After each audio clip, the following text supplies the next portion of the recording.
nightmare you can have is to have car trouble in something like this.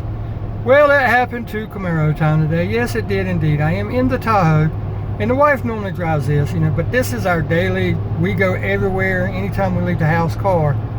And I had issues with it today. I left work, got caught up in traffic, oh my God, and I started seeing steam. And you know the old dreaded steam, what that is. Yep, freaking coolant leak. And on these Tahoes, the heater core hose has a plastic fitting on it. And I'll show you all that info here in just a minute. I'm trying to talk to you as I'm on my way home.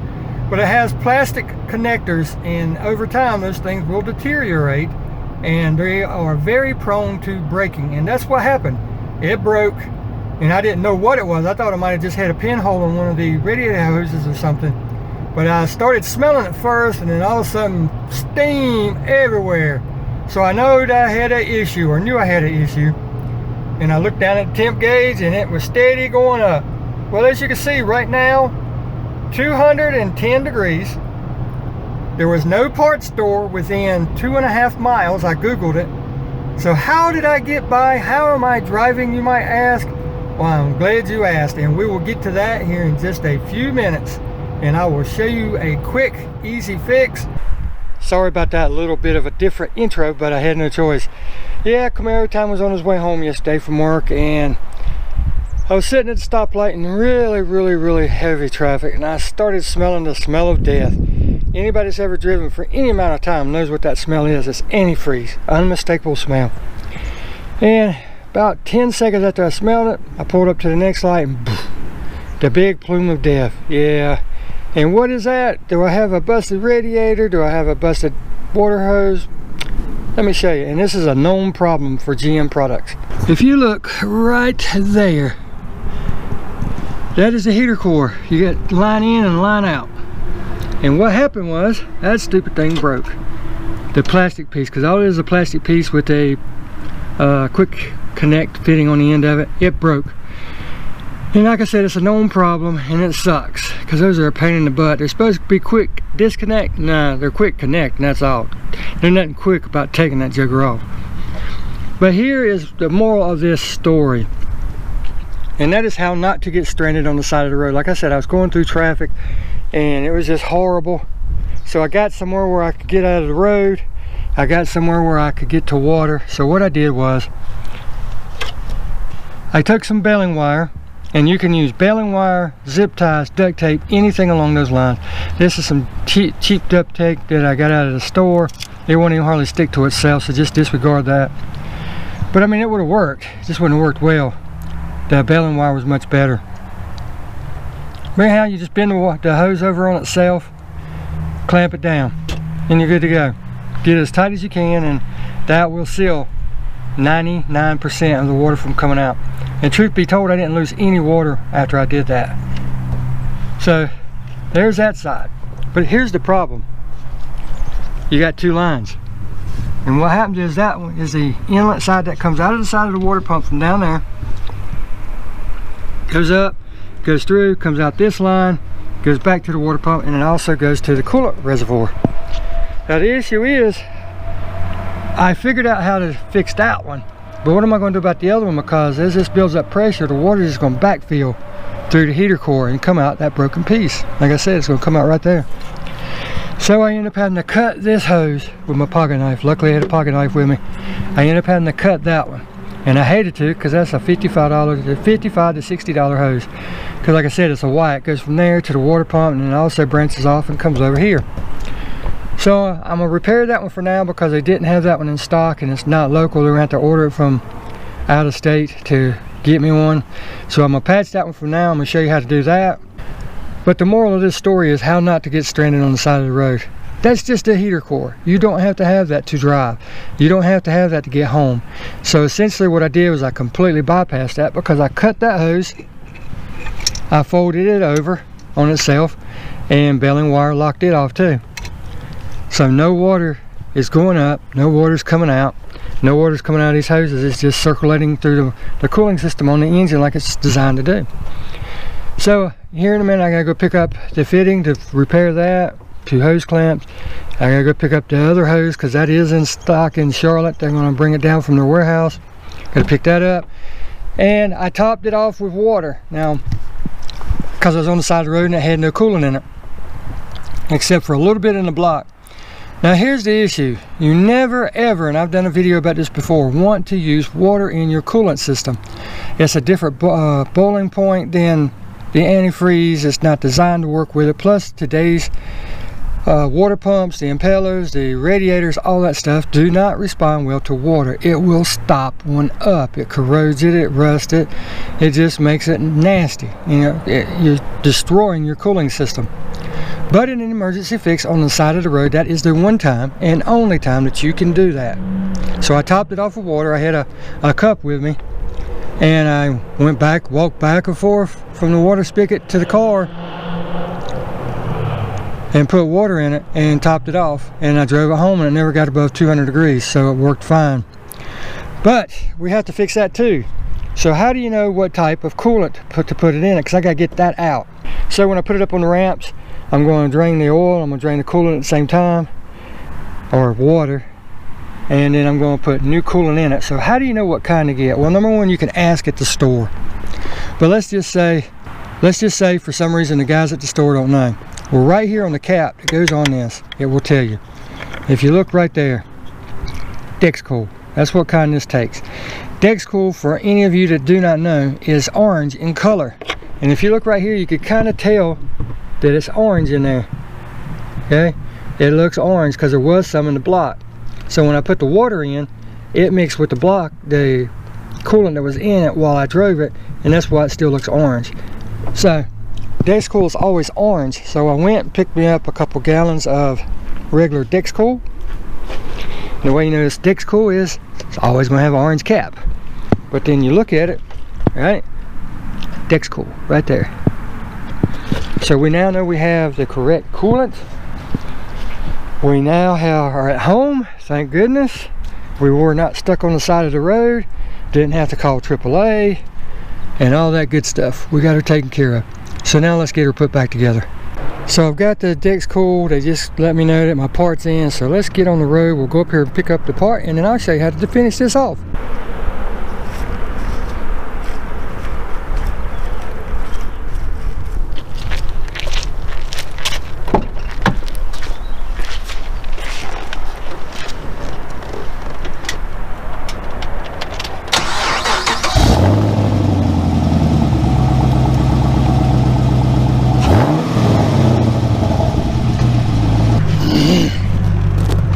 Do-da, do-da, do-da. Yeah, boy, let's get on the road.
Alright, here's what we got.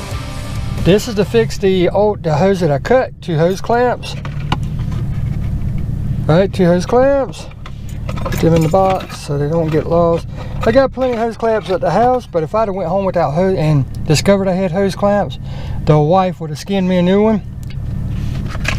So here's the coupling, heater hose connector. There's the part number. It is a Napa Solutions, but Dorman and everybody else has some. But this is the size you need. It's 5/8. The inside diameter of the hose that we cut was 5/8. So we got that. And we got some 3-pack of leather scented air fresheners. because my old air fresheners are running out. And then we have the hose itself, right? I'm not sure that this is the exact length, but it looks like it is. There's the quick connect. I'll show you all that when we get home. There's the Napa part number, Napa Solutions. They were able to get it to me the same day. The other one they don't have. They're gonna have to get it from somewhere else. And here we go. Total price of the hose clamps and the fitting was $7.93. I picked that up earlier when I ordered the hose. And the price for the hose, the air fresheners, $49.62. So let's get home, get this put together, because I need to be able to drive this car. Thank you, Napa Know-How. I could have went to Advance Auto or anything like that, but whenever I want something that is as close to OE as I can get, I always go to Napa. I've learned from experience that I have fewer problems, fewer issues. Now let's get out on this wonderfully designed road. What in the heck was that? That was a heck of a pothole.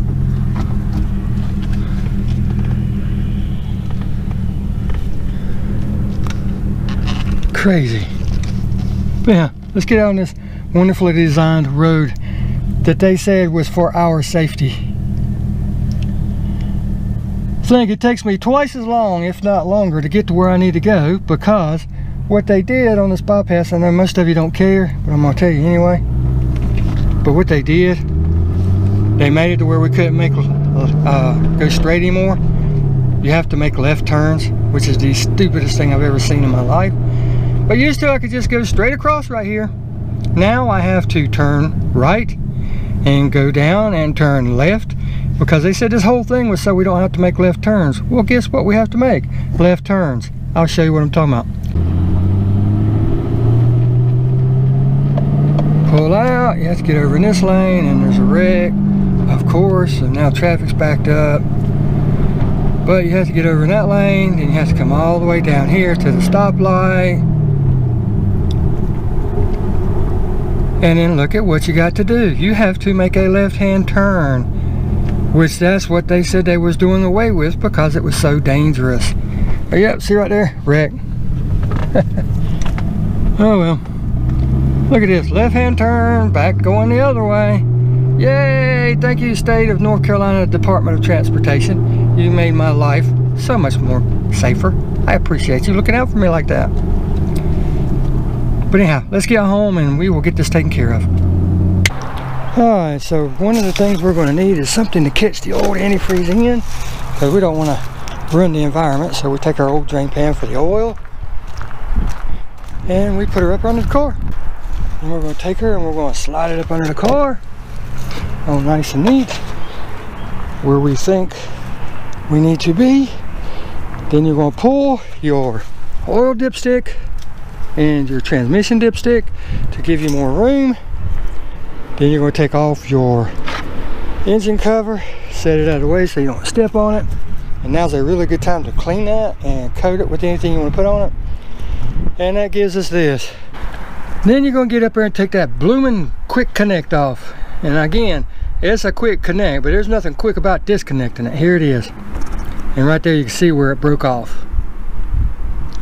But what you do is you push in on the piece that's left, push in on these two tabs right here that are sticking out. And what that does, it pushes in on that tab that's on the inside. As I do it, you can see it move. The only problem is you have to really, really push with all your might to get this to where you can push on those tabs enough to get it past the black part that goes across here. I can never do it. I've never been able to do it because there's also a plastic piece back there that's on the heater cord. It's in a T that goes to those lines that you don't want to break, because that sends hot water back to your rear heat, and then the ones that go straight in are for your regular heater cord, so you don't want to break them. So I try not to really force it. Some people are really good about being able to push it in, but I'm never able to do it, so I always cut those tabs, and then that allows me to get a screwdriver in there on that tab and push it a little harder, and then it works out. And this is what you end up with. So that'll come off, right? And then this is left on that line. and you can't push in on it then. You can't push in on it because there's a ridge. Hopefully you can see it right there on that line. There's a ridge on it, and the only way you can get past it is to actually pull out on these lines to separate them, to get them past that little ridge. And that's all there is to taking it off. So let's get the other one fixed first, and then we'll come back and pop that one on. So we got the dipsticks out, we've got the engine cover off. Now we need to take this air tube off. Doesn't matter if you take it here to here, or if you take it from here all the way over. It doesn't matter, however you want to do it. Now, tools are very simple. Most people have them. You can use just a regular flathead screwdriver, as you can see, to get that clamp loosened up, and the same up here. But I happen to have a 5/16 nut driver, so I'm just going to use that because that's quicker for me. But like I said, just a regular screwdriver, and I have a regular screwdriver laying there, so I could use that in a pinch if I didn't have anything else. But like I said, since I have this, it's 5/16. And most people have a 5/16 too. You might not have it on the side of the road, of course, to get you unstranded, but you don't need any tools to get unstranded. Just some baling wires, some duct tape, or zip ties. And then once you do that, if you look right here, there's a tab that holds the tube to the upper radiator hose. Take a screwdriver, pair of pliers, whatever you have, and just undo that. Just push that down out of the way. Then you're going to have this tab right here. Just take whatever you got, stick on there, be very gentle with it, pry it up, and then this whole assembly should come off.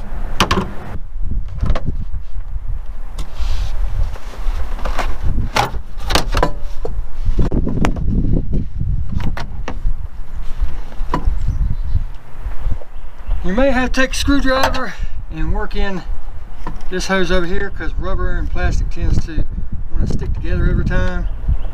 So just work with that until you get it loose with it, and then the whole thing will come right off, just like so. The whole reason that we did all that is because we need to get to the hoses right here on the water pump. You may be able to do it at your house if you want to without removing this. I removed it just so I could show it in the video and everything so you can see better. But we got to take that hose clamp, move it over, get that hose off, because that hose runs all the way up and goes to right there. But the first thing we want to do is fix the one that we already cut, which is right here, which again is this hose. It's the bigger hose, as I showed you. It goes up, goes to there, and then it also branches off and goes over to the reservoir. So that's why we have that jug down there to catch, stick it under a little further, any antifreeze that we leak out, because we don't want to endanger the environment any more than we have to. We're gonna need that, we're gonna need these. Now, to help us see for the video purposes and everything, I'm gonna put my light, and this is why I like these lights so much. They're Astro. This one's a 400 SL Max. It's got the extended larger battery in it, but they have the magnetic base, and look, you just stick them wherever you want and adjust it accordingly. And as I throw full power to it, look how it lights everything up so you can see. I'm gonna take this cap back off so it will drain whenever I open up that line down there. When I get that far, like I said, we're going to start with this hose. We're going to spin it around, because that's not the way it was angled. It was angled like that. First thing you're going to do is take one of the clamps and make sure you have it turned to where you can get to it. Slide it on, right? Put the other one over to the side. Take the fitting, open it up, and you're going to take it and you're going to run a hose all the way in till it meets this, because your clamp is going to go on this flat part right here, like so, and it's on there. But as you can see, it's not a square cut. So what I want to do is I want to take that back out and cut that hose. I want to cut off as little as I can, because we've already cut this hose once. So use your pocket knife or whatever you have and just make a square cut. Just cut it the best you can. Just take your knife or whatever you got and cut that as square as you can. Now we're going to reinsert this. Now we're going to grab the line that went to that, which is this one. We're going to undo the baling wire. All right, we got that undone. Let's set it over here out of the way.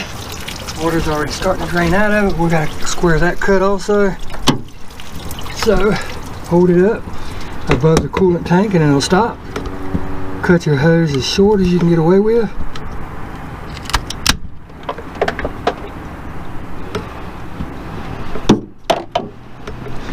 Take another hose clamp, the remaining hose clamp, put it on so that you can get to it also.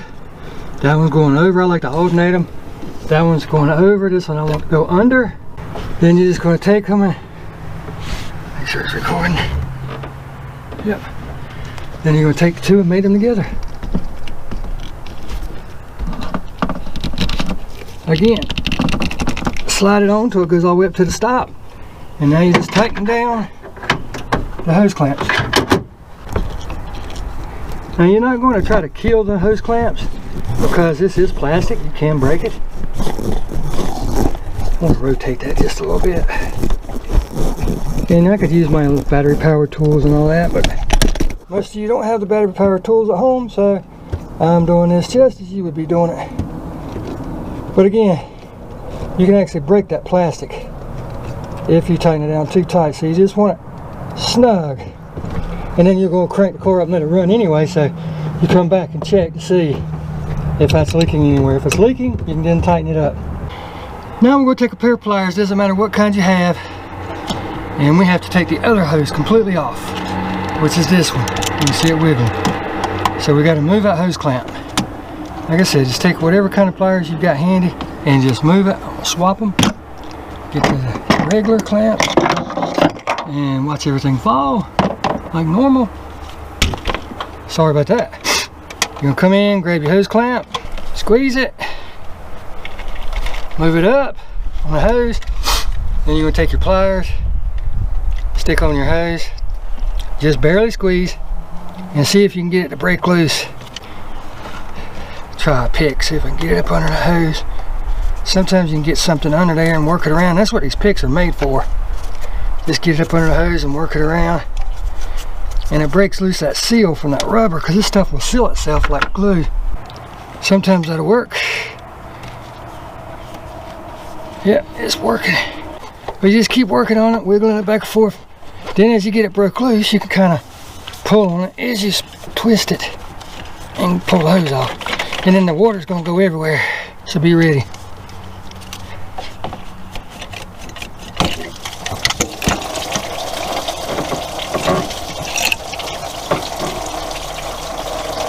Now we're going to check and see if they look pretty close to the same.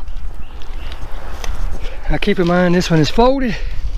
So yep, they're pretty close to the same. We have to reuse this clamp, so now we take it off, transfer it over to the new hose.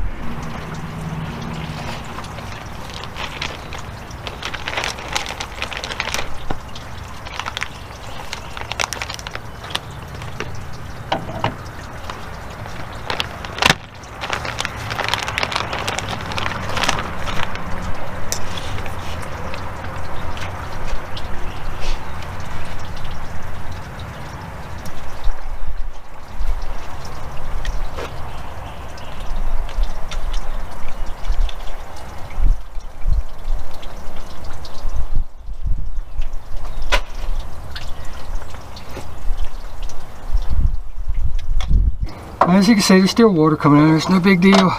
It's draining down into our catch can. But now all we gotta do is install it in reverse fashion. All we're gonna do is take the hose, go under this one, go down the nipple, and just put the hose on.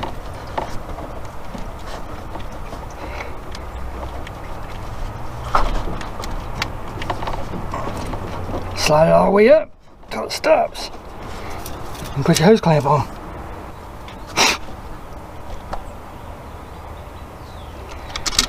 Now just putting your hose clamp on there should work like that, but I have learned that if you'll take something and just kind of lightly tap the hose clamp, it just makes it seat that much better. I don't know why, it just does. Now we're just going to take it, the new hose, put on that nipple, and we're good to go. Like I said, this is a press fitting. You can see that it's got the new stuff in it already. it'll just go on there and snap. You'll know when it's all the way on.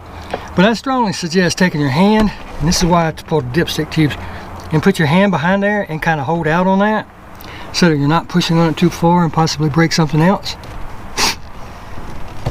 And you just heard it snap. And you give it a good tug, make sure it's on there.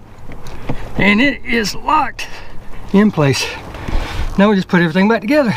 Take the new line, push down in there, just like factory, except for that right there. And there's nothing we can do about that till the new hose comes in. And it's up to you. This will last for a very long time, and I don't like how that's rubbing right there. So I'm going to rotate this real quick. That could possibly rub a hole in it, so I'm going to spin it. So I'm just going to loosen this one up. Alright, I want to apologize for that because my battery died and I didn't even know it. I was just steady talking. But where we finally left off, I spun this around so it wouldn't be rubbing on that hose. And I'll monitor it. If it looks like it's rubbing or something, I'll put a piece of padding around this hose to protect it. You can use that foam insulated padding from Home Depot, Lowe's, whatever, like you would use on your plumbing pipes, and just cut a section, put it around there and let it ride. But now I've done gotten everything put back together. You know, you didn't need to see that. You saw how it come apart. So there's no big deal about that. Everything's in place. The final thing you did not see, and I apologize again, but down here on the water pump, I took off that bottom hose. And if you look right here, let me get my light. I took off this hose right here. And the reason I did that was so that I could get all the water out of it that I could. And then after I did it, I crunked the car up, let it run for a few seconds. I didn't let it get hot, I just crunked it up and let it run. So any water that was in the water pump or anything like that could be pumped out. Now the reason I didn't let it get hot was because I still wanted to leave the water and stuff that was inside the block. I didn't want to get the block hot, because when you get to doing that, you're asking for trouble, you know, with rings and seals and gaskets and all that stuff. So I didn't want it to get hot. But now we're going to fill this bad boy up. I'm going to show you how to take care of that, because you can get air in your system if you're not careful. Now the first thing is we're going to fill up the reservoir until it's full and can't hold any more.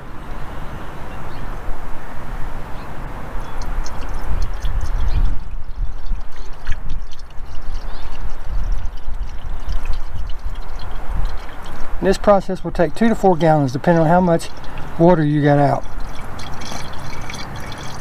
And what I did was I bought the diluted kind. It's already diluted, so it will mix with the water that's in there, and it will change the dilution ever so slightly. But with all the antifreeze I'm going to be putting in this, it's not really going to matter, because I got as much of it out as I could. You know, you can only do so much. So we're going to top this off.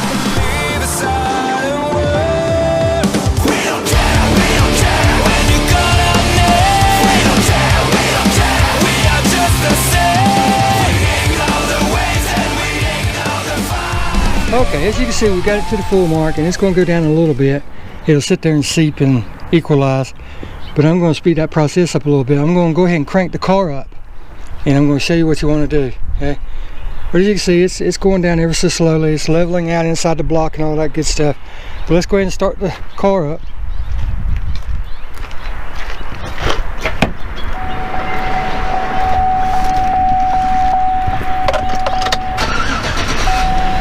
Okay, now that we're in the car and the car is running, you're going to turn your heat on. Right, turn the heat on, maximum temp, fan.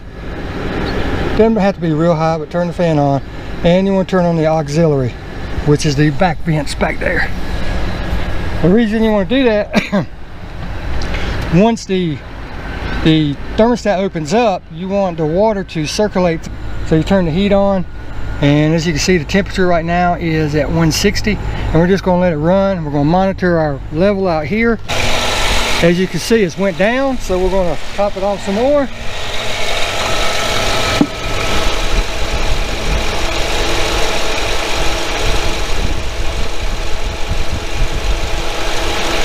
And that's just from the water pump circulating and everything. Don't worry if you spill any, because we're going to be rinsing it off after we get done.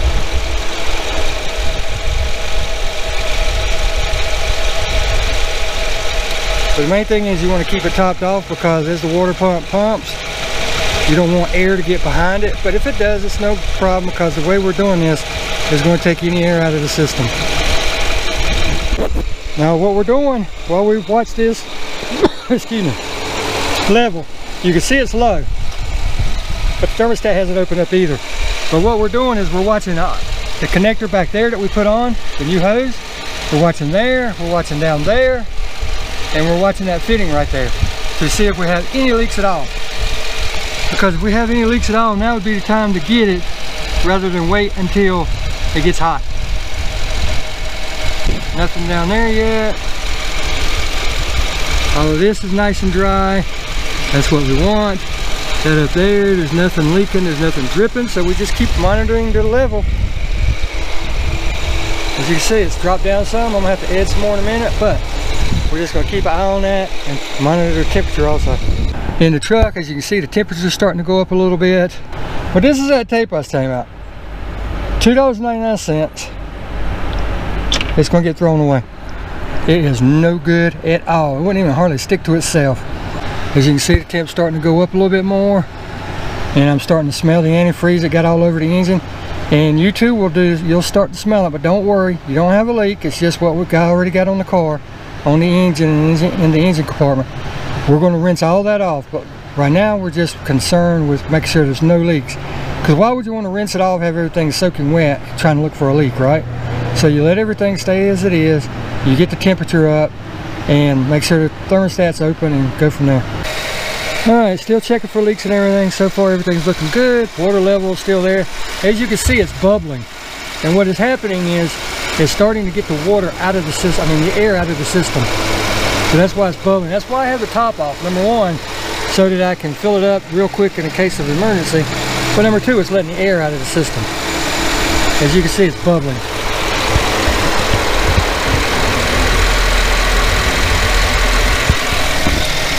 So we just let this keep going. The temperature will start heating up. And the way you know when the thermostat is open, grab this hose right here, and when it gets hot, which it is right now, nice and warm, that means your thermostat is open. It's nice and warm all the way across, so the thermostat is open. We're getting circulation completely through the system like we're supposed to. And now we just watch the temperature level and the water level.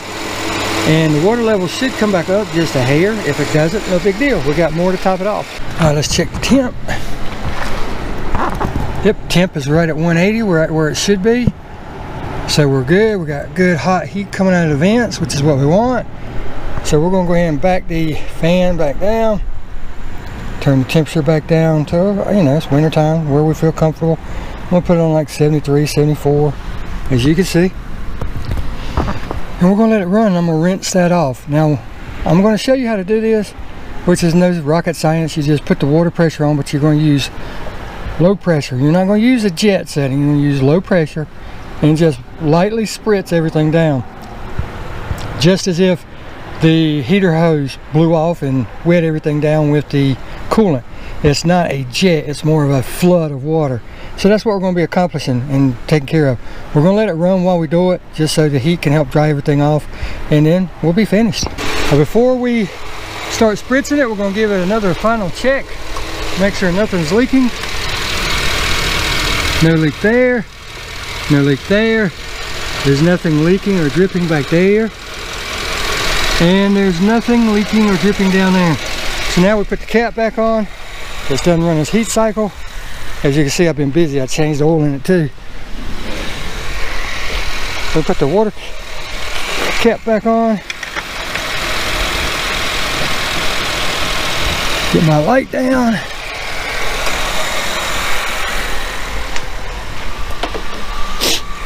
And like I said, we're just going to lightly rinse this off. Nothing major, nothing heavy.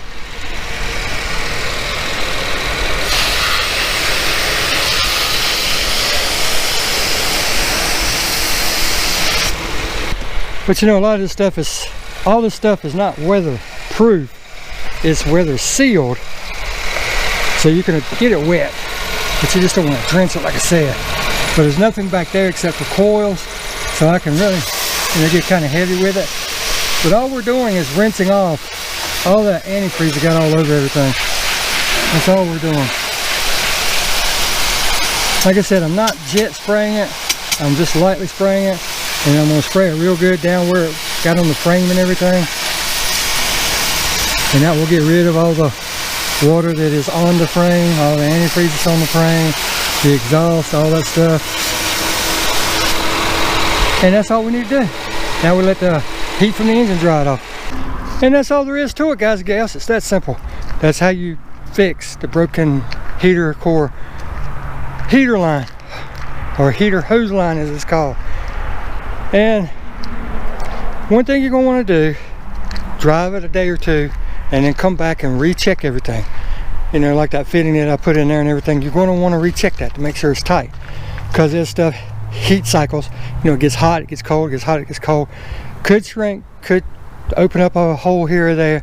Just tighten everything down and you're good to go. I mean, you know, it's that simple. So don't be scared to take care of this stuff. If I could do it, you can do it, I guarantee it.